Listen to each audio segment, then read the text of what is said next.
Sa ibang balita, dahil sa pinaigting na diplomatic relations, higit 200 Pilipino na nakapiit sa UAE ang makakauwi na sa Pilipinas. Ito'y matapos gawaran ng pardon ng naturang bansa. Lubos naman ang pasasalamat dito ni Pangulong Ferdinand R. Marcos Jr. at tiniyak ang agaran at ligtas sa pagbabalik bansa ng ating mga kababayan. Si Clazel Pardilla sa sentro ng balita.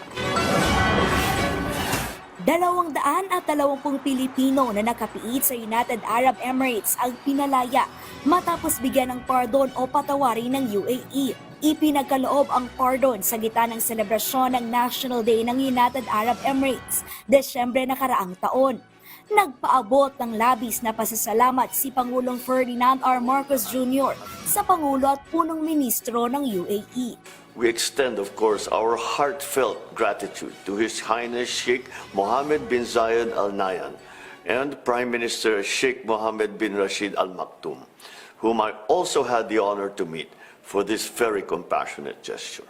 Una rito, 143 mga Pilipino ang ginawaran ng pardon noong Idil Adha. Sumatotal, aabot na sa 343 ang Pilipinong napatawad at tuluyang makalalaya.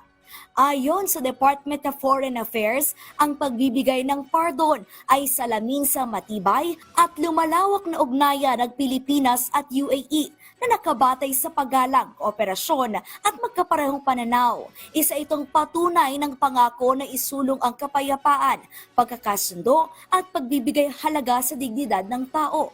Matatandang Nobyembre nakaraang taon nang lumipad patungo ng UAE si Pangulong Marcos para bumuo ng mga bilateral agreements sa naturang bansa.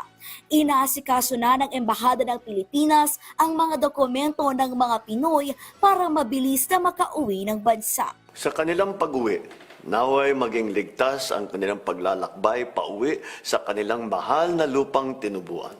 Clazel Pardilla para sa Pambansang TV sa Bagong Pilipinas.